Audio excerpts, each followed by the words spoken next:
Welcome to another video on my channel, bringing you life in China of the 21st century.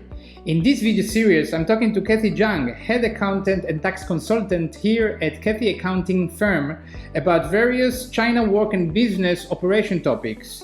Every video is dedicated to one specific topic, so make sure to follow this channel so you don't miss any information that will save you a lot of money and keep you out of trouble. Without further ado, today's topic is permanent residence for foreigners, the benefit and how to get it. A lot of people have been asking me, so here we go.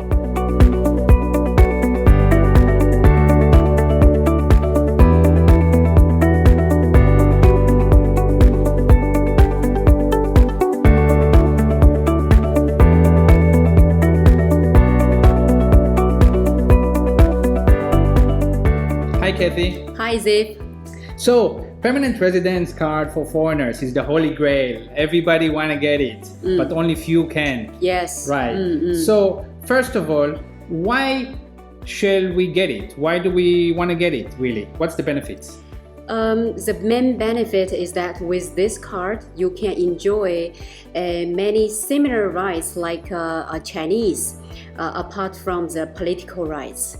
For example, first of all, if you don't have this card, you need to apply your visa under different reasons, and you need to renew it, maybe yearly or every 2 years. You need to renew it. Right. But with this permanent residency card, you don't. If you work here, you don't need to apply for the work permit. Right. So it saves you the hassle of renewing your visa every year or every 2 years, and don't need to apply for a work permit. And also you don't, of course, you don't need to apply the China visa anymore. You can, with this, you can stay in China legally, either just stay or you can work here. Right. So you can do anything that Chinese people can do apart from some political rights. And you can go to the bank, use the card. You Take can the plane. Yeah, you can take the plane domestically, leave China, come into China. With that, no need your passport for those things. Right. Yeah. And it's good for 10 years. Yes, usually it's 10 years for adults and 5 years for children. Right. So it's the equivalent of the American green card, and actually a lot of the application process somewhat similar to we will see in a moment.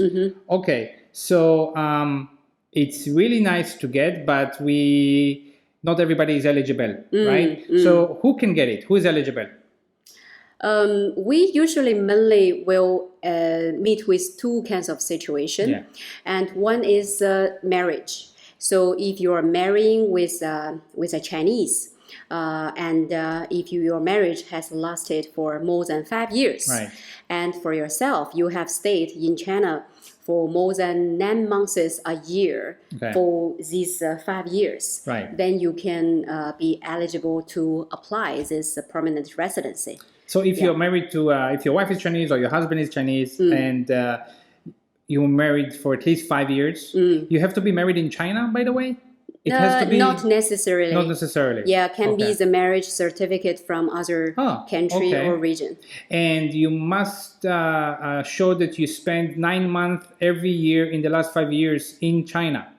All right. So that's kind of a big condition, I think, right? Yeah. And the other one is if you work for some companies and also you are paying high taxes every year. So through this, you may also be able to apply the permanent residency. That's the second most common way, right? One is the marriage and then by work. So you need to be a high taxpayer, right? In the last 4 years, consecutive years. Yes. How much tax? The tax could be different in different cities, but take Dongguan as an example.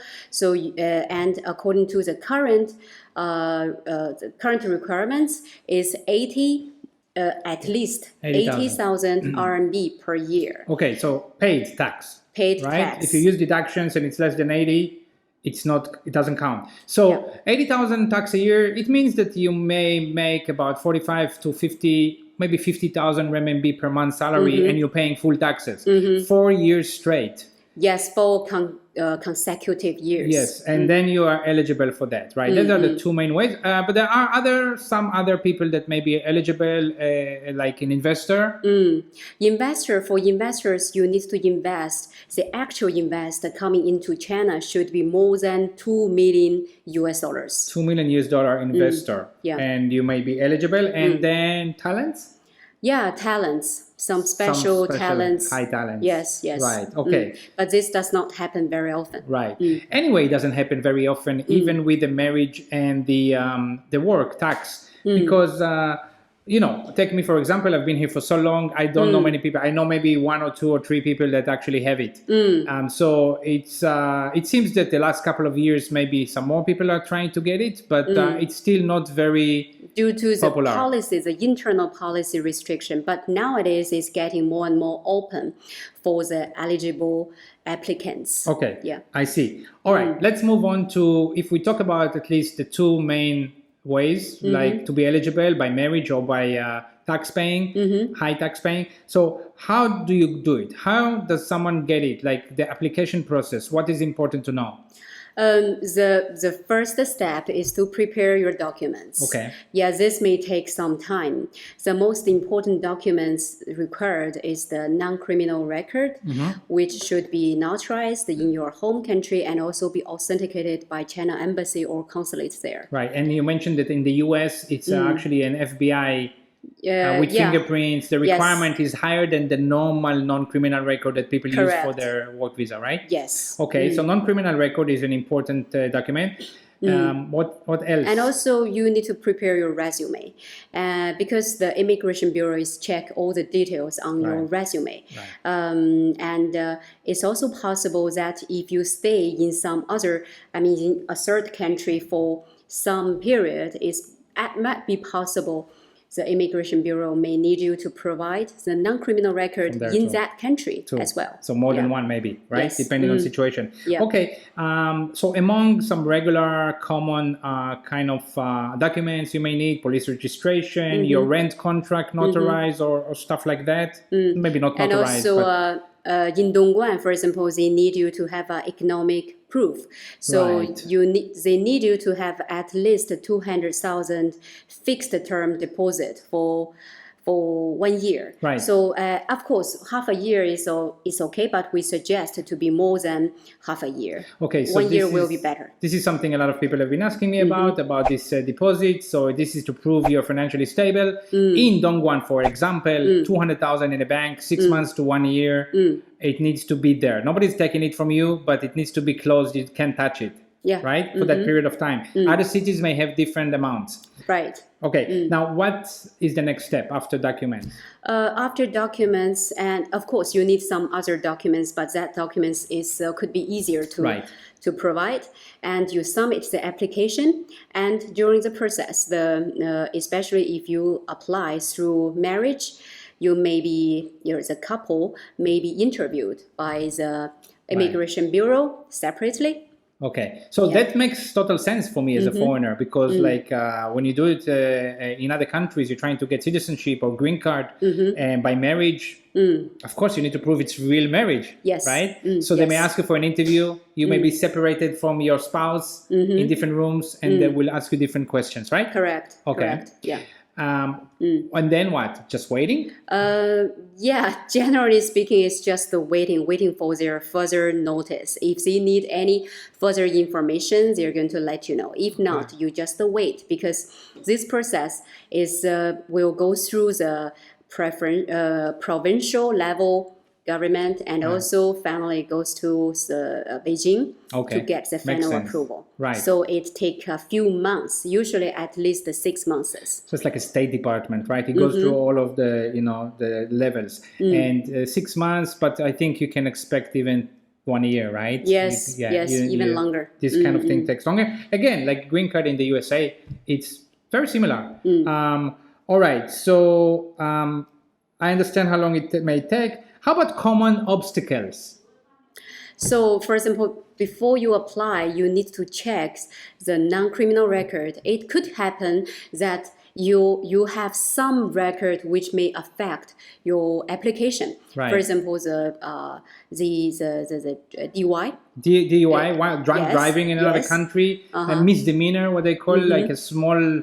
Some small things may be may prevent you from getting it. Right. And then the State Department here in China will say, sorry, you can't get it, right? Correct, because the non-criminal record cannot pass the requirement. Okay. How about another possible obstacle, like the hukou of your spouse? Yes, hukou of the spouse is another thing. For example, if your spouse is their hukou is not in Dongguan, you cannot apply in Dongguan. You can only apply in the local city of the hukou where your spouse's hukou located. Right. Okay. And then after you get it, you may give it to your children and other close family members may be eligible, right? Yeah, especially children. Children. Yes. Under what age? Under 18 years old. Under 18. And the children get it for 5 years though, yes, right? for 5 years. Okay. So it's very lucrative for foreigners in China, I think. And all right. Anything else we need to know about it?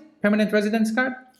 I think that's all for now. If we got more experience and more points to share with everybody, we can do that. We can do that later. We can do an update, right? Yeah, sure. Okay, and I think that this is a bit more complicated than the regular visa application, so you may consider using services from firms with experience like Kathy or like any other one where you are located. So that's all for today's videos. We hope you got a lot of information from the video. If you did, please give the video a like and consider sharing it with your friends and subscribe to the channel. And remember, while living, working and doing business in China, always do the right thing.